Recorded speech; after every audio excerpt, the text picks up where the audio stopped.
BNP chairperson Begum Khaleda জিয়ার বাসভবন এলাকা। গণতন্ত্র পুনরুদ্ধারে রোড টু ডেমোক্রেসি কর্মসূচি ডেকেছে বিএনপি। দলীয় প্রধান হিসেবে ওই দিন নেতৃত্ব দেওয়ার কথা বেগম খালেদা জিয়ার। সেদিন গুলশান ৭৯ নম্বর রোডের বাসা থেকে বের হন বেগম জিয়া, কিন্তু বাড়ির সামনেই বালু ভর্তি ট্রাক রেখে রাস্তা বন্ধ করে দেয়া হয়। সাধারণ মানুষ চলাচলের পথটিও সংকুচিত করে বিরোধী দলীয় নেত্রীকে আটকাতে আওয়ামী সরকারের এমন কাণ্ড দেশবাসী সবারই জানা।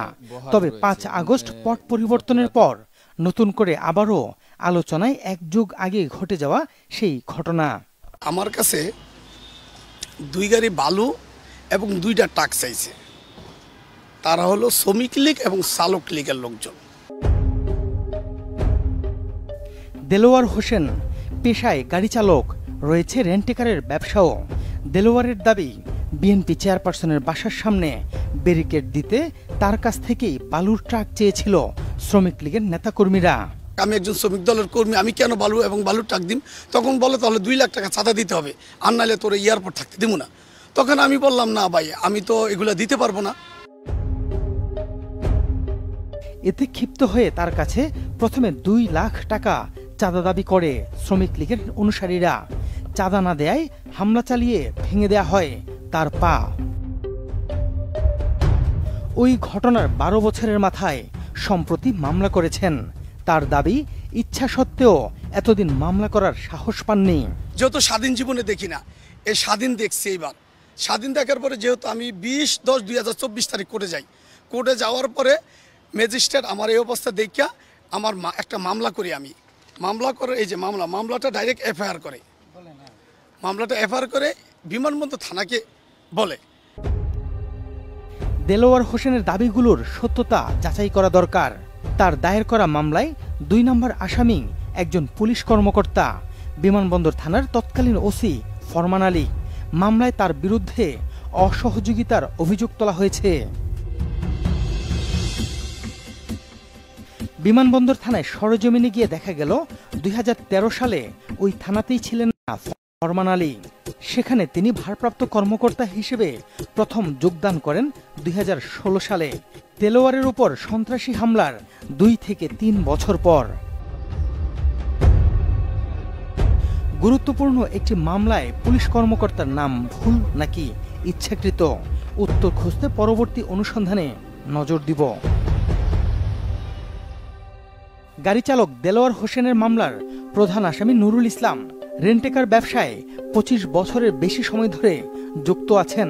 জানতে চাইলাম দেলোয়ারের সাথে বিরোধের কারণ।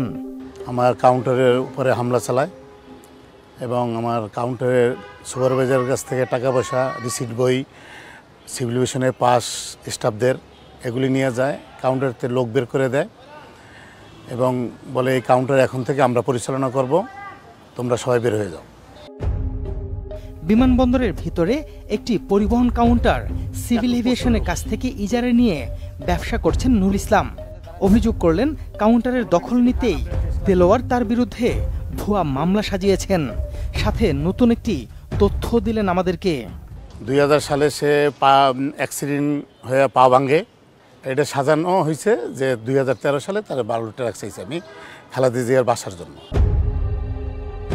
নুরুল ইসলামের তথ্যের সত্যতা যাচাই করতে রাজধানীর খিলক্ষেতে টিম সার্চলাইট। এই এলাকাতেই দেলোয়ারের ব্যবসা ও বসবাস।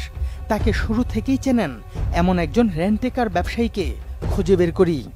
এয়ারপোর্টে গাড়ি চালায় পরিচিত। এই পা ভাঙছে তো গাড়ি অ্যাক্সিডেন্টে। আর যে পা ভাঙছিল ওই টাইমে একটা ছেলে মারা গেছে, স্পট ডেড। যে ছেলেটা মারা গেছে ওই ছেলেটার মামা আমার বন্ধু মানুষ।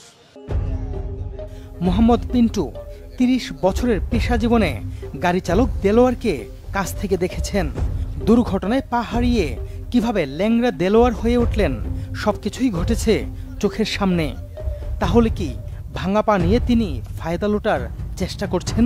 গরুর গাড়ি পর্যন্ত ডাকাতি করছে, বনরূপা থেকে গাড়ি চুরি করছে, ওর অনেক অকারেন্স আছে।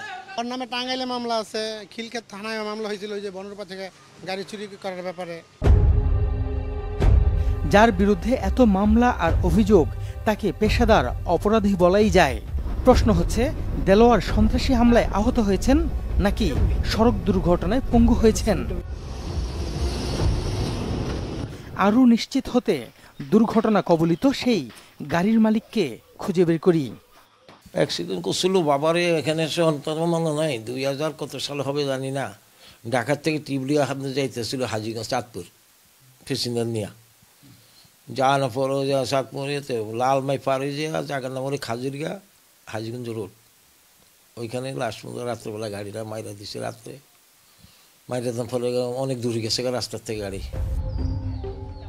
সেই দুর্ঘটনায় শাহজাহান মিয়া তার বোনের ছেলেকে হারান আর সহায় সম্পত্তি বেচে চিকিৎসা করান দেলোয়ারের। শাহজাহান মিয়ার আক্ষেপ, যাকে সন্তানের মতো ভালোবাসতেন সেই দেলোয়ারও তার সাথে প্রতারণা করেছেন। দুর্ঘটনায় পঙ্গুত্ব বরণ করা দেলোয়ার স্পষ্টতই জুলাই বিপ্লবের সুযোগ নেয়ার চেষ্টা করেছেন। এটি করতে গিয়ে কিছুদিন আগেও পুরোদস্তুর শ্রমিক লীগ করা দেলোয়ার কিভাবে শ্রমিক দলের হয়ে গেলেন। গাড়ি চালক দেলোয়ার হোসেনের পঙ্গুত্ব দুর্ঘটনা নাকি সন্ত্রাসী হামলায়, সে প্রশ্নের উত্তর মিললেও তিনি তো নিজেকে জাহির করেছেন শ্রমিক দলের নেতা হিসেবে। আমরা তার এ দাবির সত্যতা জানতে চাই, সেজন্য আবারও মাঠে নামে টিম সার্চলাইট। আমাদের এবারের যাত্রা হজরত শাহজালাল আন্তর্জাতিক বিমানবন্দর। খুঁজে বের করি এভিয়েশন ট্রান্সপোর্টের ম্যানেজার মোহাম্মদ ইলিয়াসকে। ভিন্ন রাজনৈতিক দলের কর্মী হয়েও 5 আগস্টের পর দেলোয়ার কিভাবে বদলে গেলেন সেটা তার কাছেও আশ্চর্যজনক। দেলোয়ার 5 তারিখের আগে উনি শ্রমিক লীগ করতো, তার ডকুমেন্টপত্র আমার কাছে আছে। তার দেয়া তথ্যের মিল পাওয়া গেল সেই সময়ের শ্রমিক লীগের কমিটির তালিকা দেখে। 2010 সালে বিমানবন্দর থানা শ্রমিক লীগের কার্যনির্বাহী পরিষদে দপ্তর সম্পাদক ছিলেন দেলোয়ার হোসেন। 2024 সালে একই ইউনিটের কার্যনির্বাহী কমিটির সদস্য তালিকায়ও রয়েছে তার নাম। সে আওয়ামী লীগের মূলত লোক, সে এখন ওই যে গভর্নমেন্ট চেঞ্জ হতে সে বলতেছে বিএনপির। তবে দেলোয়ার হোসেন কখনো এক নৌকায় পা রাখেননি। গোপনে 2020 সালে খিলক্ষেত শ্রমিক দলের কার্যনির্বাহী কমিটিতেও সদস্য হিসেবে নাম লিখান। দেলোয়ার নামে যে বিমানবন্দরে যে লোক শ্রমিক দলের নাম বিক্রি করে, এই লোকটা শ্রমিক দলের কিছু প্রোগ্রাম করছে, কিন্তু কোনো পদবিতে শ্রমিক দলের নাই। ঢাকা মহানগর উত্তর শ্রমিক দলের সদস্য সচিব মোহাম্মদ কামরুজ্জামানের বক্তব্য আর অনুসন্ধানে পাওয়া তথ্য ধরে আবারও ফিরে যাব দেলোয়ারের কাছে। এটা কি আপনি?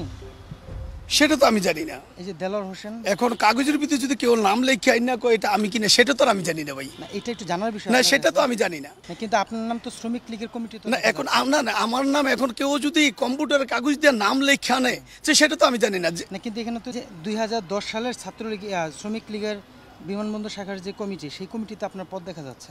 মানে আমি আপনাকে যেটা বলছি, এই কাগজ তাদের কমিটি তো একটা না, শ্রমিক লীগের কমিটি একটা না, শ্রমিক লীগের অনেক কমিটি, সেটা আপনি তদন্ত করে দেখবেন, এটা আমার মুখের কথা না। আচ্ছা, এখন আপনি কি বলতে চাচ্ছেন যে এই কমিটির এই কাগজগুলো ভুয়া? 100 না, মানে ওদের কিভাবে কাগজ কিভাবে কি করছে সেটা আমি জানি না, কিন্তু আমি তাদের শ্রমিক লীগের লোকজন না, এটা হলো 1 কোটি % শিওর।